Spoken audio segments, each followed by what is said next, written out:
اگر آپ نے سنت کو اٹھائی نہیں. یہ سنت اس شخص کے ساتھ ہے کہ اس کی طبیعت میں کسی طرح کی گرانی نہ ہو. اور آج کل بہت فلسفہ چل رہا ہے. وہ میں نے ابھی حضرت حکیم الامت رحمہ اللہ کی ایک جگہ قول پڑھا. یہ بھی بہت ہے کہ صاحب وہ علماء بیٹھے شاید ان کو اس پر کوئی سوال ہو, کوئی اشکال ہو. یہ جھوٹا کھلانے کا بڑا رواج چل رہا ہے مارکیٹ میں کہ صاحب وہ مومن کے جھوٹے میں شفا ہے. اس روایت کی تردید کی ہے بعض محدثین نے, نہیں ہے. اور اس سے یہ مزید پختہ ہو جاتی ہے. حضرت حکیم الامت کہتے ہیں میں نے آج تک کسی بزرگ کا بھی جھوٹا نہیں چلا پڑا. یہ بلا وجہ نہیں ہے. ہمارے یہاں چلتا ہے یہ ایک تھال میں 5-7-10 بیٹھ گئے, کسی کو چاول کھانے کا سلیقہ ہے اور کسی کو نہیں, وہ منہ تک سارا لقمہ لے گئے باقی اسی میں چھوڑ دیے. اب طبیعت کو گرانی ہو رہی ہے, آپ نے پابندی لگائی ہے, صاف کرنی ہے, سنت ہے. یہی سلیقہ سیکھنا ہے اور اسی سلیقے کو سیکھنے کے لیے بزرگوں کی چوٹ ہے. شاہ حکیم محمد اختر صاحب رحمۃ اللہ علیہ کہتے تھے کہ میں نے اپنی خانقاہ میں سالکین کے لیے یہ فرض کر دیا ہے دسترخوان ایک ہوگا, پلیٹیں سب کی الگ ہوگی. کیوں؟ اس لیے کہ ایک پلیٹ میں مختلف لوگوں کے کھانے کے اس دور میں بڑا نقصان یہ ہے کہ تو کھانے کا سلیقہ نہیں, معاف کیجیے چاول کھانے کا سلیقہ ہر آدمی کو نہیں ہوتا. اور اس میں بہت بنیادی کچھ چیزیں, کسی کے ناخن اتنے بڑے ویسے دیکھ کے ٹینشن ہو رہی ہے یار یہ بھی کھا رہا ہماری پلیٹ میں. طبیعت ہے, کراہت ہے, انسان ہے, نہیں کھا سکتا, کیا کریں گے, پھانسی دیں گے آپ اس کو. یہی ہے طبعِ نظافت کا پہلو, یہی ہے. اسی کو دین اسلام واضح کرتا ہے کہ آپ اتنے اچھے اور صاف ستھرے رہیے, کسی کو گرانی نہ ہو آپ سے. بار کہتی کہ اہل اللہ کی چوکھٹ پر رخ کیجیے تاکہ اس راہ کا راہی ہونا آسان ہو جائے. حضرت گنگوئی نے بحث کر رہا تھا, کسی عقل مند آدمی نے انکار نہیں کیا اچھی صحبت کے اثرات کا. حضرت گنگوئی رحمۃ اللہ علیہ کی خدمت میں ایک صاحب آئے, وضو کر رہے تھے, وضو خانے پہ مسجد کی لوکیشن بھی ایسی ہے, مسجد صاحب بند ہے, حضرت گنگوئی کی مسجد کھلی ہوئی ہے گنگو, تو وضو خانے پہ وضو کر رہے تھے. حضرت ایسے دیکھ رہے ٹکٹکی باندھ کے اس دیہاتی آدمی, خادم کو بلایا ادھر آؤ, یہ بوڑھا جب وضو کر لے تو اس کو میرے پاس لے کے آنا. وہ بڑے میاں چچا آئے, خادم حضرت کے آئے اور ان چچا سے جانے کا فارغ ہو گئے, آپ وضو کر لیں گے, حضرت بلا رہے ہیں, حضرت بلا رہے آئے. حضرت نے فرمایا کیا کرتے ہو, مجھے کسان آدمی ہوں, ہل چلاتا. میں اور پڑھا کیا ہے, دینی اعتبار سے کیا ہوں, جی کچھ نہیں, میں تو کسان ہوں, انگور کا چھاپ آدمی ہوں, کچھ نہیں. کیا نیک عمل کرتے ہو, کہا جی کچھ نہیں, نماز روزہ زکات حج, بس یہی ہے جو معقول کے اعمال ہو, تھوڑا بہت استغفار تو اللہ کر لیتا ہوں. حضرت نے فرمایا نماز روزے کے اثرات ہم اچھی طرح جانتے ہیں, کتنے پڑھتے ہیں, کچھ اور بتاؤ. بڑے میاں کسان آدمی پڑھنے چکر میں یار کیا کہہ رہے ہیں, کہا انشاءاللہ. فرمایا جب تم وضو کر رہے تھے تمہارے وضو کے اثرات میں نے آسمان میں دیکھے, نور کے قطرات کی شکل میں. ضرور ہے پیچھے کچھ نہ کچھ. اور کہنے لگا جی اب میں سمجھ گیا, اب بتا میں کچھ ایسا کوئی خاص نہیں کرتا. فرمایا اور کہ جی وہ یہ ہمارا گاؤں لوہاری ہے, لوہاری گنگو اور لوہاری بہت دور کی مسافت نہیں ہے, جلال آباد لوہاری, اور پھر درمیان میں تھانہ بھون آ گیا, ادھر تھانہ بھون, یہ جلال آباد اور یہ لوہاری. حضرت تھانوی ہے, حضرت حاجی مولانا وسیع اللہ خان صاحب ہے, اور پھر ادھر لوہاری میں بہت میاں جی محمد صاحب جنجانی رحمۃ اللہ علیہ, نہیں وہ جنجانے میں لوہاری بھی کئی بزرگوں کا مرکز رہا ہے. تو وہ کہتے ہیں یہ میرا وطن ہے لوہاری, اور یہاں سے سید احمد شہید رحمہ اللہ کا گزر ہوا تھا. ان کی نگاہ مجھ پر پڑی تھی جس مجمع میں میں کھڑا تھا, حضرت شاہ صاحب نے مجھے دیکھا تھا, نظر بھر کے دیکھا تھا. اس دن کے بعد سے میری کیفیت کا عالم یہ ہے کہ میں خلاف سنت کوئی کام نہیں کرتا. حضرت نے فرمایا اب سمجھ میں آئی بات, یہ اس دیوانے کی نظر کا اثر ہے اور اس پر یہ سنت کا فیض ہے. نگاہ ولی میں وہ تاثیر دیکھی ہے, بدلتی ہزاروں کی تبدیل دیکھی ہے. ہمارے بزرگوں میں ایک نام ہے حضرت حاجی امداد اللہ صاحب مہاجر مکی رحمۃ اللہ علیہ. یہ پیر ہے حضرت ناگوتوی کے, اور حضرت گنگوہی کے, اور حضرت تھانوی کے رحمہ اللہ. اتنا بڑا 4 سال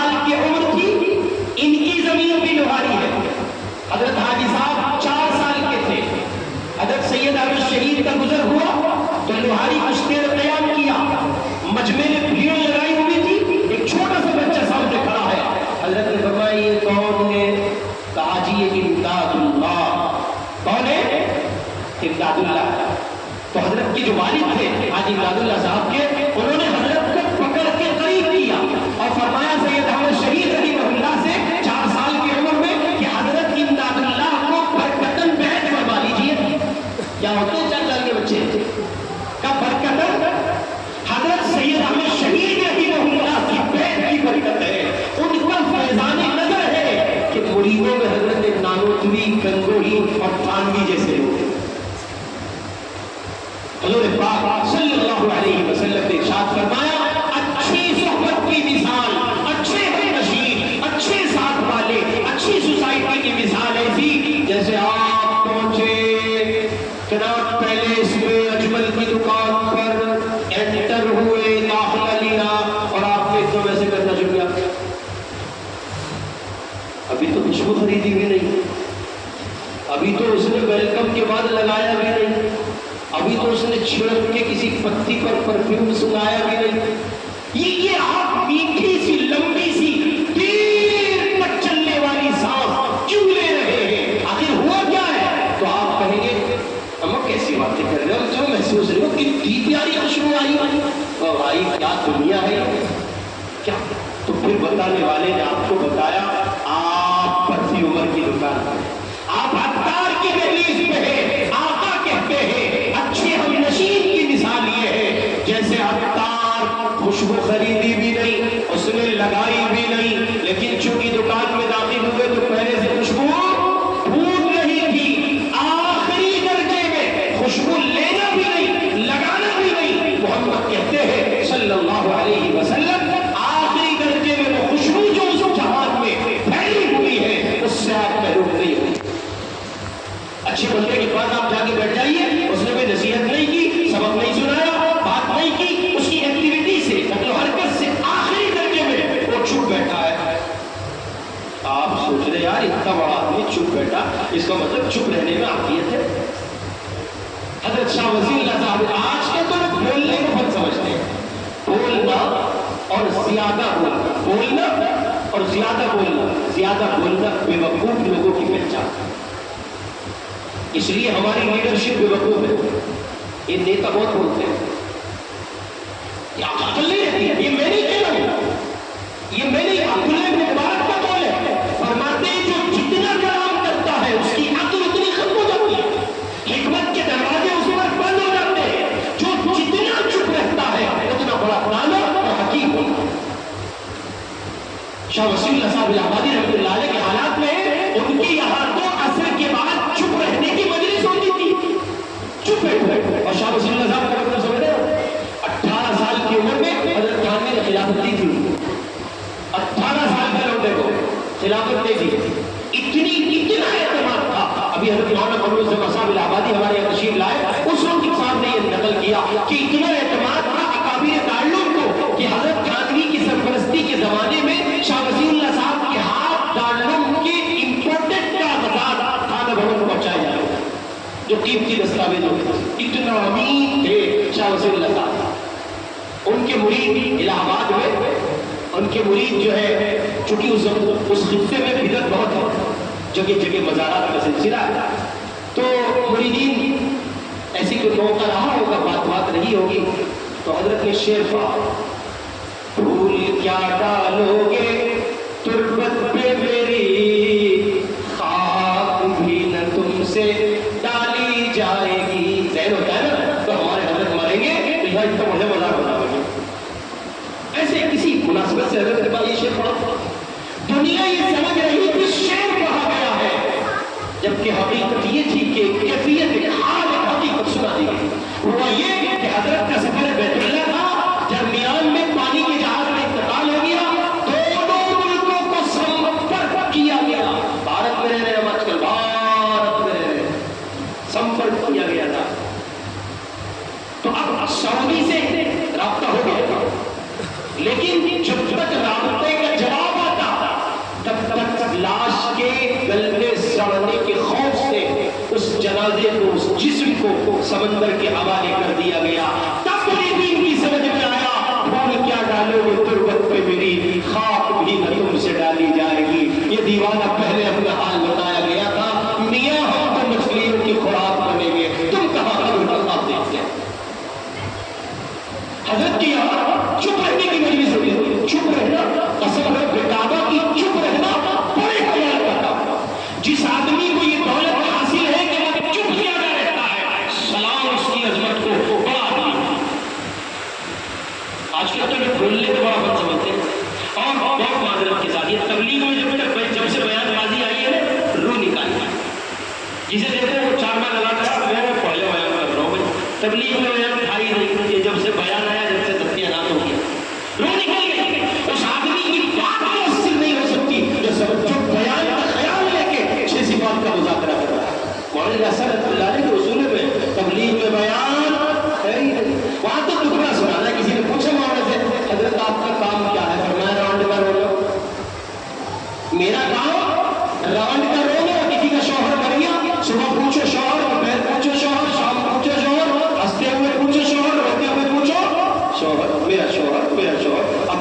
عبداللہ کے ابو بچے نہیں، ہائے اللہ کیا ہوگا یہ فرمایا یہ راند کا رونا ہے میرا کام، یہ مبلغین کو پتہ نہیں کیا پڑی ہاتھ پھینک کے حدیث کے ترجمے اور تفاسیر بیان کرنے لگے، رو گئی، یہ کام ہی علماء کا تھا، علماء تک رہنے دیا ہوتا، آپ اخلاص کے اور اس کے اسباب بہت دیکھیں، ہم نے اپنے نانا جان رحمۃ اللہ علیہ کو دیکھا، خالی 3 دن لگائے تھے مولانا یوسف صاحب رحمۃ اللہ علیہ کے زمانے میں ہمارے نانا نے، اور کیا آدمی تھا، اللہ اکبر، ان کے پاس بیٹھنا پڑتا تھا کچھ سیکھنے کے لیے، اور فرمایا کرتے تھے مولوی یہ چیزیں کتابوں میں نہیں ملی، جی صحیح فرما رہے ہیں آپ، یہ بزرگوں کی چوکٹ پہ ملتی۔ حضرت مولانا انعام صاحب رحمۃ اللہ علیہ تو آپ سے جن لوگوں نے دیکھا پرانی بیگ صاحب کی مسجد ہے، پرانے لوگ یہاں ہوں گے، حضرت مولانا کہاں تھا بیٹھے، کچھ تو بولو، بولتے نہیں، کیوں؟ من سمت نجا، محمد کے صلی اللہ علیہ وسلم بولنے میں نہیں، چپ رہنے میں نجات ہے۔ راجن کا اجتماع تھا، وہاں سے پاکستان سے فلائٹ چلی، سیدھے حضرت کو مدینے جانا تھا، ایک عرب کے بڑے عالم جہاز میں موجود تھے، کہنے لگے اس جہاز میں کوئی بڑا ذاکر بیٹھا ہے، کون بیٹھا ہے؟ کوئی بڑا ذاکر بیٹھا ہے، ایسا تو کوئی نہیں ہے، وہ نظام الدین کے ولی نام بیٹھے ہیں، حضرت جی مولانا انعام صاحب بیٹھے، کا ملاقات کراؤ، وہ کوئی بڑے آدمی تھے، صاحب نسبت تھے، ملاقات کی، ملاقات کے بعد فرمایا حضرت دعا فرما دیجیے، اور پھر انہوں نے ان کے لوگوں سے کہا حضرت کے ذکر کی برکت کے اثرات میں فضاؤں میں محسوس کرنا ہو، یہ کثرت کلام پر نہیں، قلت کلام کا۔ شاہ وسیع اللہ صاحب کے پاس یہاں مجلس بندی کی، چپ بیٹھو اثر کے بعد، مولانا علی میں جیسا آدمی بیٹھا ہے ساری دنیا میں گھومتا ہے، عرب عجم سب تسلیم کرتے ہیں، چپ بیٹھتے ہیں، چپ رہو چپ رہو چپ رہو۔ ایک صاحب آئے، بڑے آدمی تھے، کون بات حضرت کا میں مرید تھا، کہنے لگا ہمارے حضرت کے یہاں چلو تو ہم ملاویں گے، تمہیں کیسے ہوتے ہیں اللہ والے، اب جو بولنے کا مریض ہو نا اس کے لیے دوا ہے، علاج ہے، نسخہ ہے، عقیر ہے، اسے آپ کے وقت چپ رہنا ہے، اس کو تحمد سے زیادہ بڑی قیامت گزرتی ہے، جسے بولنے کا ہے نا بیچارے گا، چپ کر دو تو چپ رہو، یہی علاج ہے اس کا، ہم چپ کر دیں۔ اب وہاں پہ ساری مجلس میں سناٹا ہے، سب چپ بیٹھے، ان سے بڑا بھائی مولانا صاحب مغرب تک چپ بیٹھنا ہے، جیسے تیسے کر کے مجلس کاٹی، باہر نکلے، جو صاحب لائے تھے انہوں کو کیسے لگے ہمارے میں چپ بیٹھے، ایک آر کی بات ہے کیسے لگے، میں نے نہیں بتایا چپ بیٹھتے ہیں، میں نہ آتا ہے یار، سارے موڈ کا سکتی ہے، ناچ کر دیا، بھائی ہم آگے بڑھا دیا، ایک لفظ نہیں بولا کہ نصیحت نہیں کی، کچھ سمجھایا نہیں، اب اس آدمی کو بیچارہ عام آدمی تو اسے بھی کھٹکی ہے بات، ہاں یار حضرت کو کچھ تو کہنا چاہیے تھا، بس سلام دعا حال احوال اور چپ بیٹھے رہو۔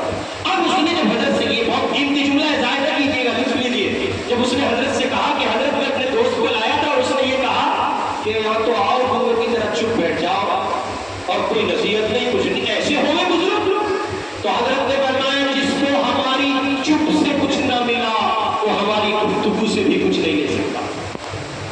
نصیحت کی ایک بڑا پیغام تھا، عامری کا خلیفہ علی میاں جس کی جھولی میں اور جس کی چوکھٹ پر نیاز مندانہ آتے ہو، اتنا بڑا آدمی اگر چپ بیٹھا ہے اس کا مطلب ہے کہ چپ رہنے میں نجات ہے۔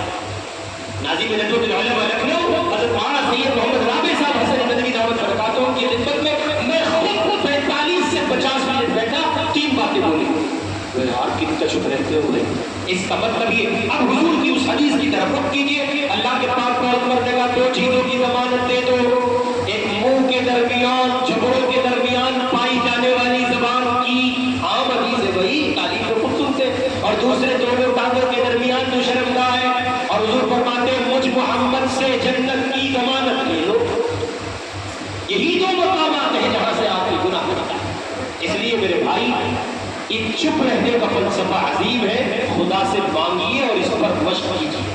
میں نے پیغام آپ کو دینا تھا وہ یہ کہ کوشش کریں کسی اللہ کے نیک بندے سے آپ کی نسبت، اس کو لوگ پوچھتے ہیں کہ بیت ہے کیا، بس 5 منٹ اور لے لوگ پوچھتے ہیں بیت ہے کیا، تو میں اپنی عامی زبان میں سمجھایا کرتا ہوں، لاسٹ ٹائم بخار کب ہوا تھا، اجی پرسوں ہی ہوا، نزلہ کب ہوا، پرسوں، اچھا کیا ہوا تھا، بس وہ اصل میں ٹھنڈا گرم ہو گیا، اے سی تھی اور پھر گرمی تھی، پھر اے سی تھی، پھر گرمی تھی اور پھر ایسے ہو گیا، اچھا ٹھیک، کہاں گئے تھے، آشانے کو ڈاکٹر ہے، کیا گیا تھا، ماشاءاللہ کیا شفا، کیا کیا تھا انہوں نے دوا دی تھی. تم نے کیا کیا تھا؟ بریانی کھائی تھی. نہیں انہوں نے کہا پرہیز کرنا. میں بہت سمجھا رہا ہوں آپ کو. انہوں نے کہا تھا پرہیز کرنا. اچھا اور کیا؟ وہ انہوں نے کچھ ٹیبلیٹ دی. ڈاکٹر بہت اچھے ہیں, اچھے ڈاکٹر کی پہچان. 1 2 3 ایک ڈاکٹر کے یہاں گیا, 9 گولیاں دے رکھی تھی ظالم نے, ایک آدھی پل گئی.